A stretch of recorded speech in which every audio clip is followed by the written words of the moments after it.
রাজনৈতিক ইতিহাস তো আর এই 3 মাসের ক্যালেন্ডারে সীমাবদ্ধ থাকবে না, অবশ্যই এটির সঙ্গে সঙ্গে আরো বেশি উন্মোচিত হবে। এবং বাংলাদেশের মানুষের যে গণতন্ত্রের প্রতি যা আবেগ রয়েছে, গণতান্ত্রিক ধারাবাহিকতার প্রতি বাংলাদেশের মানুষের যে আস্থা রয়েছে, সাংবিধানিক ম্যান্ডেট, জনগণের ম্যান্ডেটের প্রতি বাংলাদেশের মানুষের যে আস্থা রয়েছে, সেটি বাংলাদেশের মানুষ পুনঃস্থাপন করবে বলে মনে করি। আপনারা দেশে ফিরবেন কি করে?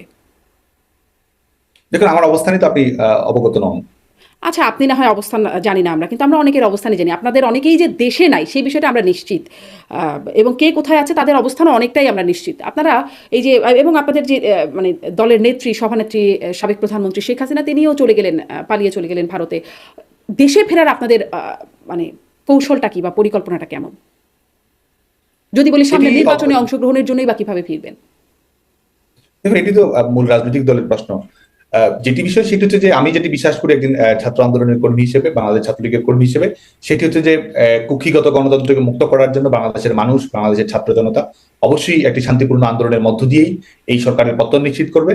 এবং রাজনৈতিক দল অবশ্যই জনগণকে সাথে নিয়ে এই অপশক্তির বিরুদ্ধে, এই অবৈধ সাংবিধানিক সরকারের বিরুদ্ধে প্রতিরোধ করে তুলবে।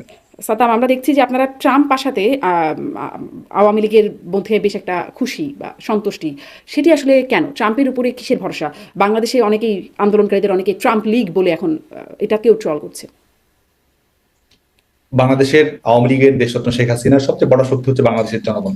জনগণের ঐক্যবদ্ধ প্রতিরোধের মাধ্যমেই আমরা আমাদের কুক্ষিগত গণতন্ত্র হোক, আমাদের সাংবিধানিক কুক্ষিগত গণতন্ত্র থেকে মুক্ত করা হোক, সাংবিধানিক ধারাবাহিকতা হোক, জনগণের নির্বাচিত প্রতিনিধিত্বমূলক শাসন ব্যবস্থা, সেটিতে বাংলাদেশ প্রত্যাবর্তন করবে বলে আমরা দৃঢ়ভাবে বিশ্বাস করি। আন্তর্জাতিক রাজনীতির যে সমীকরণ, সেটি তো অবশ্যই আমরা মনে করি যে শেখ হাসিনার সরকারের যে সার্বিক গ্রহণযোগ্যতা, শেখ হাসিনা সরকারের আন্তর্জাতিক সূচকগুলো উত্তীর্ণ হওয়ার ক্ষেত্রে তার যে সাফল্য, সেটির প্রেক্ষিতে স্বাভাবিকভাবে বাংলাদেশ আওয়ামী লীগের সঙ্গে শেখ হাসিনার যে বৈশ্বিক নেতৃত্ব, সেটির প্রতি একটা আস্থার প্রতিফলন যে কোনোখানি ঘটবে বলে আমরা মনে করি। আচ্ছা, মানে বাইডেন প্রশাসন থাকলে সেই আস্থার জায়গাটা খুব হচ্ছিল না, যেটি ট্রাম্প প্রশাসন আসলে হবে বলে আপনারা মনে করেন? আমরা কিন্তু আবারও বলছি যে এটি প্রথম কথা হচ্ছে যে জনগণই সংগঠনের সবচেয়ে বড় শক্তি, এবং জনগণই এখানে নেতৃত্ব প্রদান করবে। পারিপার্শ্বিক রাজনৈতিক অবস্থা যাই ঘটুক না কেন, এই গণতান্ত্রিক আন্দোলনের বিজয় সুনিশ্চিত। এবং যারা অপশক্তি রয়েছে, যারা সাময়িকভাবে হয়তো মনে করছে তারা বিজয়ী হয়েছে, তারা আসলে বিজয়ী নয়, বরং গণতন্ত্রকে বিজয়ী করেই, জনগণের শক্তিতে, অভ্যন্তরীণ শক্তিতেই আমাদের জনগণ ঘুরে দাঁড়াবে, সংগঠন ঘুরে দাঁড়াবে এবং অপশক্তিকে মোকাবেলা করবে। সাদ্দাম, আপনি খুবই দারুণ সুবক্তা। আপনি আপনার বক্তব্যের মধ্যে আসলে অনেক কিছু আমি খুঁজে পাচ্ছি না, যে যে প্রশ্নটা করছিলাম সেই প্রশ্নটা কোথায় চলে যাচ্ছে। আপনাদের পরিকল্পনার কথাটা আমি জানতে চাচ্ছিলেন। আপনি বলছেন বিচারিক প্রক্রিয়ার কথা।